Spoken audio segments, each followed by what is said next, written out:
ہمارے جسموں میں جلد کے نیچے کی چربی ختم ہو گئی اور ہم ڈھانچے بن گئے تو ہم خود اپنے آپ کو دیکھ سکتے تھے کہ کیسے ختم ہو رہے ہیں۔ جسم کے اندر موجود آرگینزمز نے اپنی ہی پروٹین کھانی شروع کر دی اور ہمارے عضلات غائب ہونے لگے۔ اس وقت جسم کی مزاحمت ختم ہو چکی تھی۔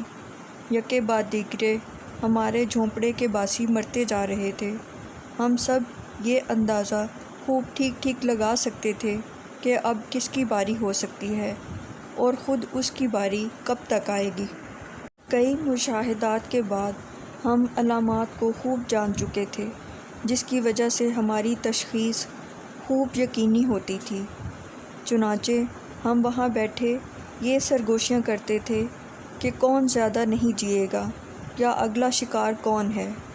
جب ہم روزانہ شام میں اپنے جسم میں موجود جوئیں تلاش کرتے اور ننگے بدن کو دیکھتے تو یہی سوچتے کہ میرا جسم تو پہلے ہی لاش ہو چکا ہے، میرا اب کیا ہونا ہے؟ میرے جسم پر تو پہلے ہی بہت کم گوشت رہ گیا ہے، جس میں سے بدبو آنا شروع ہو گئی ہے، کیونکہ اب اس میں زندگی کی رمق نہیں۔ میں یہ پہلے ہی ذکر کر چکا ہوں کہ پسندیدہ غذاؤں اور کھانوں کے بارے میں خیالات قیدیوں کے دماغ پر سوار تھے اور جب بھی موقع ملتا وہ اس پر بات کرتے۔ غالباً یہ بات سمجھی جا سکتی ہے کہ یہ ان کی طویل عرصے پر محیط خواہش کہ انہیں دوبارہ اپنی پسند کے کھانے مل جائیں گے محض اچھے کھانوں کی خواہش ہی نہ تھی، بلکہ یہ ادراک بھی تھا کہ وہ انسانی وجود رکھتے ہیں اور اس بنا پر کھانے کے سوا کچھ سوچنے کی رمق جلد ہی ختم ہو جائے گی۔ جو لوگ اس قسم کے شدید تجربے سے نہیں گزرے وہ شاید ہی اس روح فرسا ذہنی کرب کا ادراک کرنے کے قابل ہوں گے۔ وہ بمشکل یہ سمجھ سکتے ہیں کہ کھائی میں کھڑے ہو کر کھدائی کرنے اور 9:30 یا 10:30 بجے کھانے کے وقفے کے سائرن کا منتظر رہنے کا کیا مطلب ہے کہ جب راشن تقسیم کیا جائے گا۔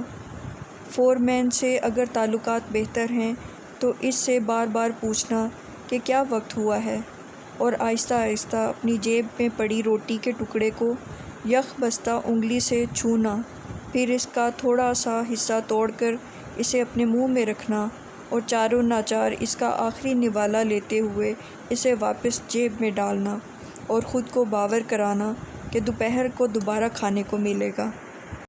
ہم راشن میں ملنے والی معمولی سی روٹی کے بارے میں یہ نہ ختم ہونے والی بے تکی بحث اگلے وقت کے لیے رکھ چھوڑتے۔ وہاں اس ضمن میں 2 رائے قائم ہو چکی تھیں۔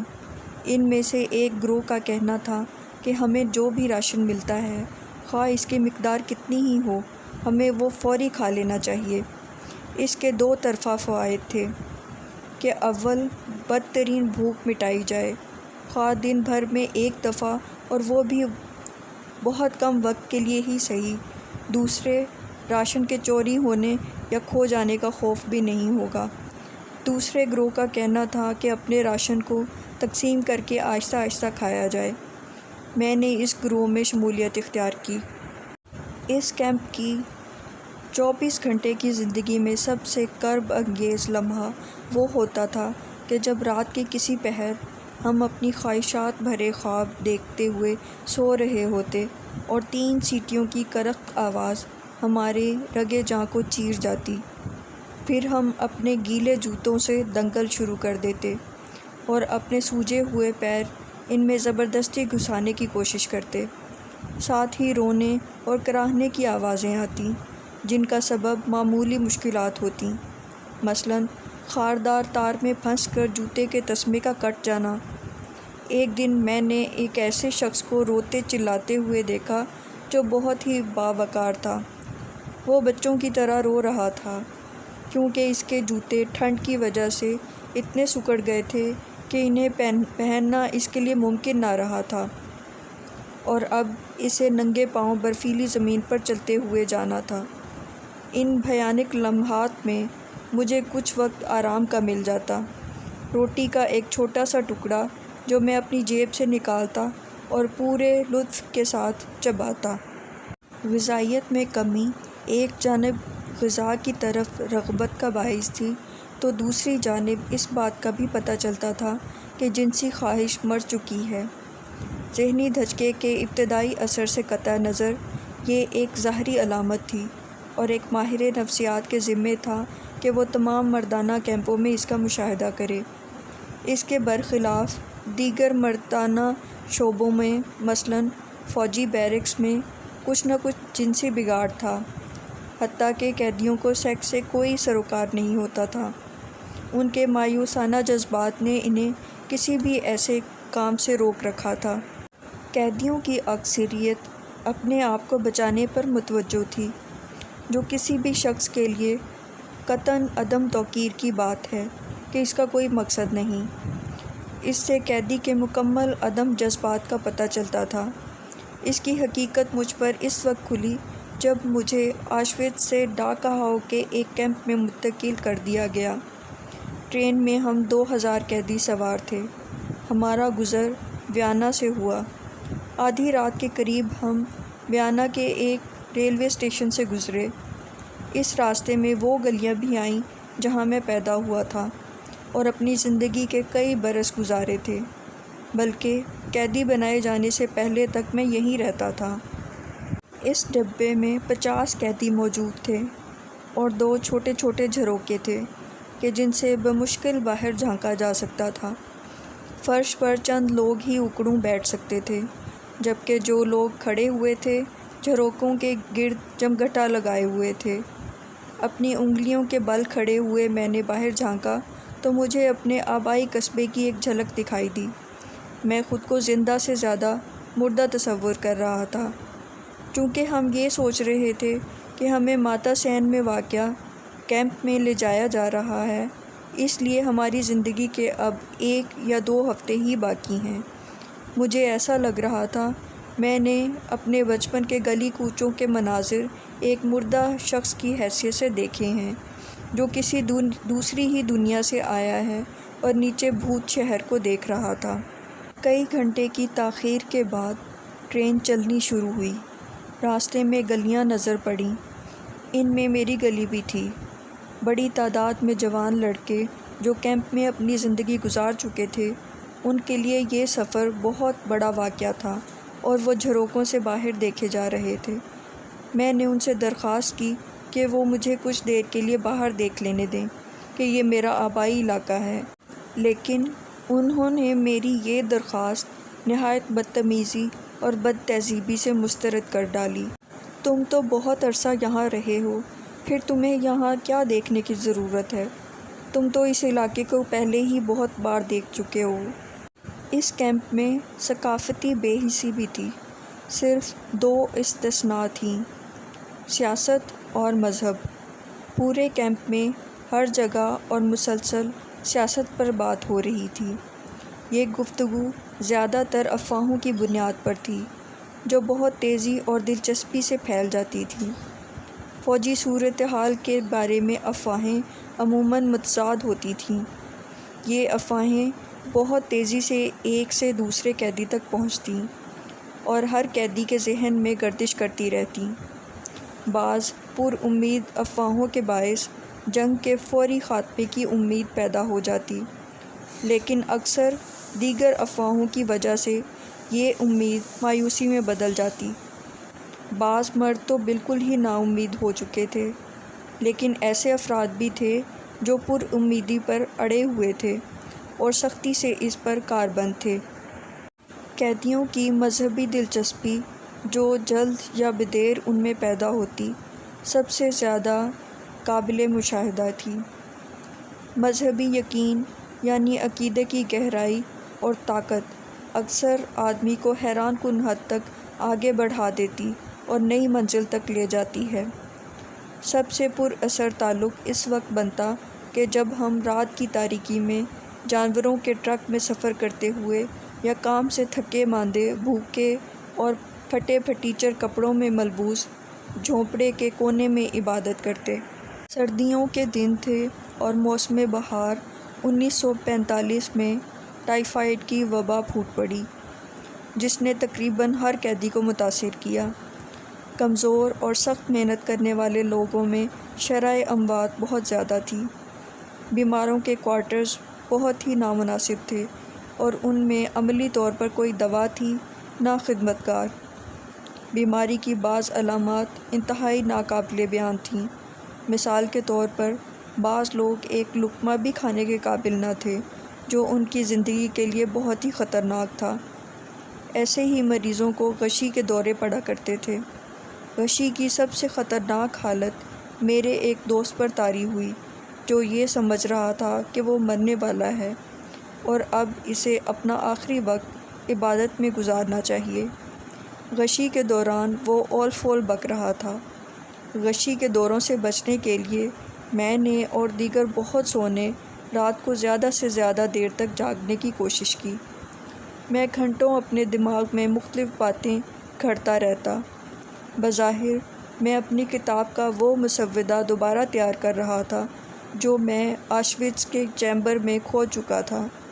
اس کے لیے میں ایک چھوٹے سے کاغذ کے بوسیدہ ٹکڑے پر کلیدی الفاظ لکھتا رہتا تھا۔ موقع بہ موقع ایک سائنسی بحث کیمپ میں چھڑ جایا کرتی تھی۔ ایک مرتبہ میں نے ایک ایسا واقعہ دیکھا جو میں اپنی عام زندگی میں دیکھ چکا تھا، جو میری پیشہ ورانہ دلچسپی کا معاملہ تھا، یعنی روحانی کشف۔ کیمپ کے چیف ڈاکٹر نے، جو خود بھی قیدی ہی تھا، مجھے ایک مرتبہ بلایا۔ وہ جانتا تھا کہ میں سائیکائٹری کا ماہر ہوں۔ یہ ملاقات بیماروں کے کوارٹر میں اس کے ایک چھوٹے سے نجی کمرے میں ہوئی۔ وہاں ایک چھوٹا سا حلقہ جمع ہوا تھا جس میں خلاف قانون شعبہ صحت و صفائی کا وارنٹ آفیسر بھی موجود تھا۔ ایک آدمی نے ایک دعا کے انداز میں روحوں کو پکارنا شروع کیا۔ کیمپ کا کلرک سادہ کاغذ لے کر اس کے سامنے بیٹھ گیا، لیکن اس کی توجہ لکھنے پر نہیں تھی۔ اگلے 10 منٹ میں اس کے ہاتھ میں موجود پینسل نے آہستہ آہستہ چند لکیریں کھینچیں۔ 10 منٹ بعد یہ مجلس برخاست کر دی گئی، کیونکہ اس دوران روحوں سے باتیں کرنے والے کو دیا گیا وقت ختم ہو چکا تھا اور وہ اس دوران روح کو ظاہر کرنے میں ناکام رہا تھا۔ کلرک نے صرف VAEV کے الفاظ ہی لکھے تھے اور اس کی توجیہ یہ پیش کی گئی کہ کلرک لاطینی زبان نہیں جانتا اور اس نے اس سے پہلے کبھی لفظ VAE وکٹس نہیں سنا، تو وہ بھلا یہ کیسے لکھ سکتا ہے؟ اس کا مفہوم یہ بنتا ہے کہ جو لوگ جنگ میں شکست کھا چکے ہیں، اب وہ کلی طور پر اپنے فاتحین کے رحم و کرم پر ہیں اور انہیں اپنے فاتحین سے کسی قسم کی توقع، درخواست یا رحم دلی کی خواہش نہیں رکھنی چاہیے۔ مترجم: میرے خیال میں اس نے زندگی میں ایک بار یہ لفظ سنا ہوگا اور کسی حافظے کے بغیر وہ ان کی روح یعنی ان کا لاشعور میں موجود ہوگا۔ کیمپ میں جسمانی اور ذہنی تشدد کے باوجود یہ ممکن تھا کہ لوگوں کی روحانی سطح پر گہرائی آ جائے۔ ایسے حساس افراد جنہوں نے بہت زیادہ علمی تحقیقی زندگی بسر کی ہو، وہ سخت اذیت میں تھے۔ ان میں سے اکثر لگے بندھے ضابطوں کے قائل تھے اور نازک طبع بھی، لیکن ان کی اندرونی شکست و ریخت کم تھی۔ یہ لوگ اپنے ارد گرد کے بیرونی وحشت ناک ماحول کو اپنی اندرونی ثروت اور روحانی آزادی میں تبدیل کرنے کے قابل تھے۔ ایک یہی ناقابل فہم مناقضہ ہے جس کی بنیاد پر ہم کہہ سکتے ہیں کہ چند قیدی کیمپ کی وحشت و اذیت کے باوجود بظاہر بہتر زندگی کے لیے بچ پائے۔ اس کے برخلاف قوی جسم اور مزاج والوں کی بقا بھی اس ماحول میں ممکن نہ رہی۔ میں آپ کو بتاتا ہوں کہ ابتدائی ایام میں کام کی جگہ پر میرے ساتھ کیا ہوتا رہا۔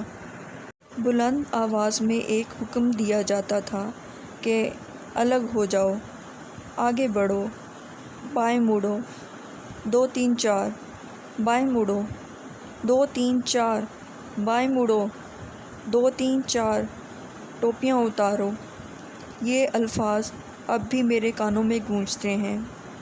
جب ہمیں ٹوپیاں اتارو کہا جاتا تو ہم کیمپ کے گیٹ سے گزرتے اور سرچ لائٹس ہم پر ڈالی جاتی۔ جو اس دوران اچھی طرح مارچ نہ کرتا اسے لات ماری جاتی۔ سب سے برا اس شخص کے ساتھ ہوا جس نے ٹھنڈ کی وجہ سے اپنی ٹوپی اپنے کانوں تک کر لی تھی اور ابھی ایسا کرنے کی اجازت نہیں دی گئی تھی۔ ہم کیمپ سے نکلنے والی ایک سڑک کے ساتھ ساتھ گھٹا ٹوپ اندھیرے میں چلتے جا رہے تھے اور راستے میں موجود بڑے پتھروں سے ٹھوکر کھاتے یا پانی کے جوہڑوں میں گھس کر کیچڑ میں لت پت ہو جاتے۔ ہماری نگرانی پر مامور محافظ ہم پر چیختے رہتے اور اپنی بندوقوں کے بٹ مار کر ہمیں چلنے پر مجبور کرتے رہتے۔ اگر کسی کے پاؤں زخمی ہیں تو وہ اپنے قریبی ساتھی قیدی کے کندھے پر سہارا لے سکتا تھا، بمشکل کوئی بولتا تھا۔ برفانی ہواؤں کی موجودگی میں کسی کو بولنے کی جرأت نہ ہوتی۔ کھڑے کالر کے پیچھے اپنا منہ چھپائے ہوئے مارچ کرتے ہوئے ایک آدمی نے مجھ سے سرگوشی کی، اگر ہماری بیویاں ہمیں ابھی دیکھ لیں تو میں چاہوں گا کہ وہ اس کیمپ سے دور ہی رہیں اور انہیں پتہ نہ چلے کہ ہمارے ساتھ کیا ہو رہا ہے۔ اس بات سے مجھے اپنی بیوی کا خیال آ گیا۔ جوں جوں ہم آگے بڑھ رہے تھے چکنی برفیلی جگہوں سے پھسل رہے تھے، ایک دوسرے کو بار بار سہارا دے رہے تھے، اٹھا رہے تھے، مگر ایک دوسرے سے کچھ کہہ نہیں پا رہے تھے۔ البتہ ہم دونوں یہ جانتے تھے کہ اس وقت ہم اپنی اپنی بیویوں کے بارے میں سوچ رہے ہیں۔ وقفے وقفے سے میں آسمان کی طرف دیکھتا جہاں ستاروں کی روشنی دھندلا رہی تھی اور صبح کی گلابی روشنی سیاہ بادلوں کے پیچھے سے نمودار ہو رہی تھی۔ میرے دماغ میں میری بیوی کی تصویر چل رہی تھی اور وہ اس وقت مجھے ایک پراسرار شخصیت لگ رہی تھی۔ میں نے دیکھا کہ وہ مجھ سے سرگوشی کر رہی ہے، مجھے دیکھ کر مسکرا رہی ہے اور بے تکلفانہ نظروں سے دیکھ رہی ہے۔ یہ بات حقیقت ہو یا نہ ہو مگر وہ چڑھتے سورج سے زیادہ تاباں لگ رہی تھی۔ ایک خیال برق کی طرح میری نسوں میں دوڑ گیا۔ میں نے پہلی بار زندگی میں یہ سچ محسوس کیا کہ شاعروں نے جس محبت کو افسانوی بنا دیا ہے، دانشوروں نے جس محبت کے دعوے کیے ہیں، وہ زندگی کا کتنا بڑا سچ ہے کہ محبت انسانی زندگی کی وہ خواہش ہے جسے آدمی اپنی زندگی کا بلند ترین ہدف بنا سکتا ہے۔ تب مجھے پتہ چلا کہ شاعروں اور دانشوروں نے سب سے بڑے کس راز کی بات کی ہے۔ انسان کی آزادی محبت سے اور محبت میں ہے۔ میں یہ سمجھ گیا کہ ایک آدمی دنیا میں اپنا سب کچھ کھونے کے باوجود کیسے سرشار ہو سکتا ہے۔ ایک لمحے کے لیے اس بارے میں سوچئے، مکمل غارت گر صورتحال میں کہ جب ایک آدمی کسی بھی مثبت عمل کا اظہار نہیں کر سکتا، کہ جب اس کی تکالیف ہی اس کی کل کائنات ہوں، ایسی صورت میں صرف اپنے پیارے کا تصور ہی اس کے لیے سب سے بڑی کامیابی اور خوشی کا باعث ہو سکتا ہے۔ میرے سامنے ایک آدمی لڑکھڑایا اور اس کے پیچھے آنے والے سب اس پر گر پڑے۔ محافظ بھاگتا ہوا آیا اور اس نے ان پر اپنا کوڑا برسانا شروع کر دیا۔ یوں میرے خیالات چند لمحوں کے لیے منتشر ہو گئے، لیکن جلد ہی میری روح کو راستہ مل گیا اور وہ قید کی دنیا سے باہر آ گئی اور میں نے دوبارہ اپنی محبوبہ سے باتیں کرنا شروع کر دیں۔ میں نے اس سے کچھ پوچھا تو اس نے جواب دیا، اس نے کچھ پوچھا تو میں نے جواب دیا۔ کچھ دیر میں ہم کام کی جگہ پر پہنچ گئے۔ ہر شخص تاریک جھونپڑے کی طرف بڑھ رہا تھا اور اس امید پہ تھا کہ شاید اس کے ہاتھ کچھ بہتر اوزار لگ جائے۔ ہر قیدی کو ایک بیلچہ یا گینتی تھما دی گئی۔ اس دوران اندازہ ہوا کہ معاملہ گزشتہ دنوں جیسا ہی ہے، کیونکہ ایک محافظ نے چلاتے ہوئے کہا، سور کے بچوں، جلدی نہیں کر سکتے؟ جمے ہوئے فرش پر جب گینتیاں ماری گئیں تو وہ چٹک گیا اور وہاں سے چنگاریاں نکلنے لگیں۔ لوگ خاموش تھے اور ان کے دماغ سن ہو چکے تھے۔ میرا دماغ اب بھی میری بیوی کے خیال میں اٹکا ہوا تھا۔ اس وقت سوال گونجا کہ کیا وہ ابھی زندہ ہے بھی یا نہیں۔ میں صرف ایک بات جانتا تھا، محبت محبوب کے جسمانی وجود سے کہیں آگے کا معاملہ ہے۔ یہ اپنا روحانی وجود پا ہی لیتا ہے۔ وہ حقیقتاً جسمانی لحاظ سے موجود ہو یا نہ ہو، وہ بہرحال زندہ ہے۔ اس کی اہمیت اپنی جگہ ہر دم ہر لحظہ باقی ہے۔ مجھے نہیں معلوم تھا کہ میری بیوی زندہ ہے یا نہیں۔ اسے ڈھونڈنے کا کوئی بھی ذریعہ نہیں تھا، کیونکہ باہر سے کوئی ڈاک یہاں آنے اور یہاں سے باہر ڈاک جانے کے تمام راستے بند تھے۔ لیکن اس لمحے یہ محض ایک معاملہ تھا۔ مجھے یہ سب جاننے کی ضرورت نہیں تھی۔ اپنی محبوبہ کے بارے میں میرے خیالات اور تصورات کو کوئی ہاتھ نہیں لگا سکتا تھا۔ اگر مجھے یہ پتہ چل جائے کہ میری بیوی مر چکی ہے تو میں سمجھتا ہوں میں تب بھی اس کے بارے میں سوچتا رہوں گا اور اپنے ذہن میں اس سے باتیں کروں گا۔ میرے لیے یہ بہت واضح اور اطمینان بخش تھا۔ میرے دل پر یہ مہر ثبت ہے کہ محبت موت کی طرح قوی ہے۔ ایک قیدی کے لیے اس کے وجود کی روحانی غربت اور کھوکھلے پن کے مقابلے میں اندرونی زندگی کی شدت اس کے لیے پناہ کا راستہ تلاش کرنے میں بہت معاون ثابت ہوتی ہے، اور وہ یہ کام خود کو اپنے ماضی میں فرار کرا کے کر سکتا ہے۔ جب اسے بے لگام کر دیا جائے تو اس کا تصور ماضی کے واقعات میں چلا جاتا ہے۔ اکثر بہت سے واقعات اور چیزیں اہم نہیں ہوتیں بلکہ معمولی اور ادنیٰ ہوتی ہیں۔ اس کی ماضی کی یادیں چمکنے لگتی ہیں اور وہ انہیں اجنبی کردار سمجھنے لگتا ہے۔ ان کی دنیا، ان کا وجود بہت دور دکھائی دیتا ہے اور ان کی روح بڑے اشتیاق سے دور تک جاتی ہے۔ جہاں تک میرا تعلق ہے، میں نے اپنے ذہن میں بس کی سواری اختیار کی، اپنے اپارٹمنٹ کا مرکزی دروازہ کھولا، اپنے فون کا جواب دیا، روشنیاں جلا لیں۔ ہمارے خیالات اکثر ان تفاصیل پر مرکوز ہوتے ہیں اور یہ یادیں ہمیں آنسو رلاتی ہیں۔ جوں جوں قیدی کی اندرونی زندگی شدید ہوتی، وہ فن اور فطرت کے حسن کا تجربہ بھی پہلے سے کہیں زیادہ کرتا۔ اس اثر کی وجہ سے وہ بعض اوقات بھیانک حالات کو بھی بھول جاتا۔ آشوتز سے باورین کیمپ تک کے سفر کے دوران اگر کوئی ہمارے چہرے دیکھتا تو اس کے لیے یہ یقین کرنا مشکل ہو جاتا کہ یہ چہرے ان مردوں کے ہی ہیں جو زندگی اور آزادی کی تمام امیدیں کھو چکے ہیں۔ اس کے باوجود، یا شاید اسی وجہ سے، ہم فطرت کے حسن سے بہت دور تھے، جس کی وجہ سے ہم طویل عرصے سے یہ چیزیں کھو چکے تھے۔ کیمپ میں بھی ایک آدمی نے ہمارے ایک ساتھی کی طرف توجہ دلائی جو کام میں مصروف تھا، اور اس کے قریب ہی طلوع ہوتے ہوئے سورج کا حسین منظر تھا، اور سورج کی روشنی باورین کی لکڑی کے بلند درختوں سے چھن چھن کر آ رہی تھی۔ یہ وہی لکڑی تھی جس سے گولہ بارود کا ایک بہت بڑا اور خفیہ پلانٹ تیار کیا گیا تھا۔ ایک دن ہم دن بھر کی شدید تھکن کے مارے ہاتھ میں سوپ کا پیالہ لیے اپنی رہائش گاہ میں فرش پر پڑے ہوئے تھے کہ ہمارا ایک قیدی ساتھی دوڑتا ہوا آیا اور اس نے ہمیں تیزی سے اسمبلی گراؤنڈ کی طرف جانے اور غروب آفتاب کا حیرت انگیز منظر دیکھنے کو کہا۔ باہر کی جانب کھڑے ہو کر ہم نے دیکھا کہ مغرب کی سمت بادل موجود ہیں اور ان بادلوں کی شکل بدل رہی ہے اور رنگت نیلی سے سیاہی مائل سرخ ہو رہی ہے۔ خشک سرمئی مٹی سے بنی دیواروں اور مٹیالی زمین نے آسمان کو کہیں پرکشش بنا دیا۔ چند منٹ کی خاموشی کے بعد ایک قیدی نے دوسرے سے کہا، یہ دنیا کتنی خوبصورت ہے۔ ایک اور مرتبہ جب ہم کھائی میں کام میں مصروف تھے، ہمارے گرد سورج طلوع ہوتے وقت کی سرمئی کرنیں موجود تھیں۔ اوپر سرمئی آسمان تھا۔ طلوع آفتاب کی پیلی روشنی برف میں سرمئی ہو چلی تھی۔ ہمارے چیتھڑے کہ جن میں ہم ملبوس تھے سرمئی ہو چکے تھے، حتیٰ کہ ہمارے چہروں پر بھی سرمئی رنگ ٹمٹما رہا تھا۔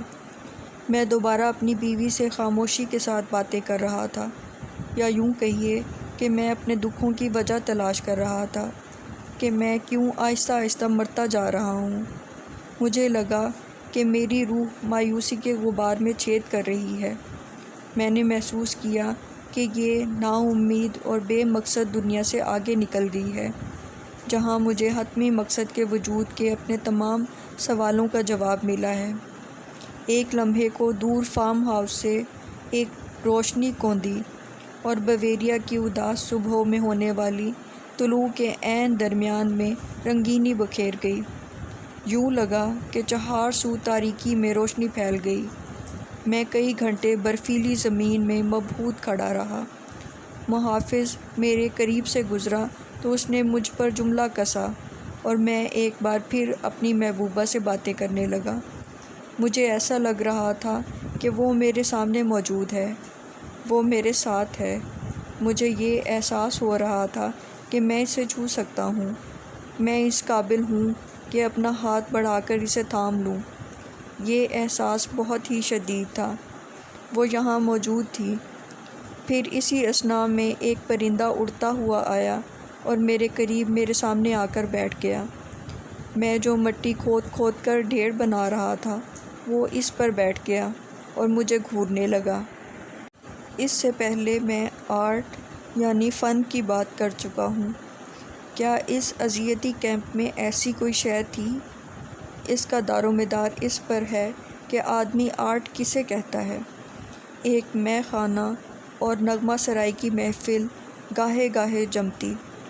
ایک جھونپڑے کو عارضی طور پر صاف کر لیا جاتا، لکڑیوں کے چند ٹکڑے لے کر انہیں میخوں سے ٹھونک لیا جاتا اور پھر پروگرام شروع ہو جاتا۔ جو لوگ کیمپ میں واقعی اچھے مقام پر تھے، جیسے کیپو اور وہ کارکن جنہیں مارچ کے لیے کیمپ چھوڑنا نہیں پڑتا تھا، یہاں جمع ہوتے۔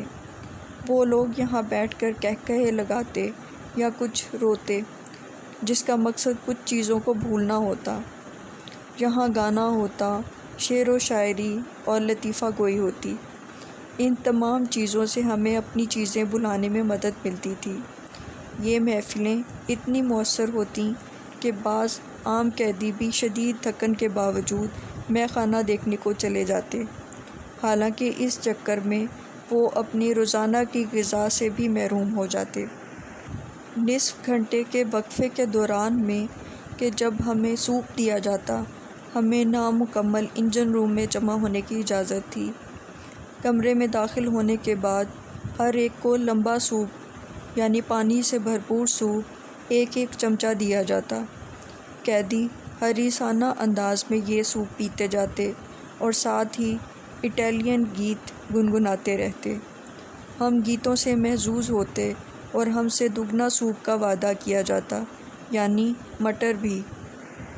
یہ انعام صرف تفریح کا نہیں دیا جاتا تھا بلکہ تعریف کے لیے بھی تھا۔ مثال کے طور پر مجھے کیمپ کے ایک خطرناک کیپو سے تحفظ مل گیا۔ یہ کیپو کئی وجہ سے قاتل کیپو کہلاتا تھا۔ ہوا یوں کہ ایک شام مجھے یہ اعزاز ملا کہ مجھے دوبارہ روحوں سے گفتگو والے حلقے میں مدعو کیا گیا ہے۔ اس دن بھی چیف ڈاکٹر کے وہی قریبی دوست موجود تھے اور برخلاف قانون شعبہ صفائی کا وارنٹ آفیسر بھی تھا۔ اسی اثناء میں قاتل کیپو کمرے میں داخل ہوا اور اس سے اپنا پسندیدہ گیت گنگنانے کو کہا گیا جو کیمپ میں مشہور ہو چکا تھا۔ ظاہر ہے اسے دوبارہ یہ بات کہنے کی ضرورت نہ تھی۔ اس نے تیزی سے ایک ڈائری نکالی اور اپنا شاہکار پڑھنا شروع کر دیا۔ اس سے پہلے کہ کسی کی ہنسی نکلے، میں نے آہستہ آہستہ اس کے ساتھ اپنے ہونٹ ہلانے شروع کر دیے اور اسی شعر نے میری جان بخشی کرا دی۔ میں نے ایک دن اس کے ساتھ کام بھی کیا تھا اور یہ ایک دن میری جان بچانے کے لیے کافی تھا۔ بہرحال اس قاتل سے اس طرح واقف ہونے کا یہ انداز خدا کی رحمت ہی تھا۔ چنانچہ مجھ سے جتنا زیادہ ہو سکا میں نے اس کی تعریف کی اور تالیاں بجائیں۔ حقیقت یہ ہے کہ کیمپ میں کسی قسم کے آرٹ کی تلاش بہت ہی احمقانہ بات تھی، بلکہ میں یہ کہوں گا کہ آرٹ کا اصل تاثر تاریک رات میں اس وقت ہوتا تھا کہ جب پس منظر کے گپ اندھیرے میں کسی بھوت کا سایہ سا دکھائی دیتا تھا۔ اگر آپ کو یہ ویڈیو اچھی لگے تو برائے مہربانی میرے چینل کو لائک، شیئر اور سبسکرائب ضرور کیجیے گا۔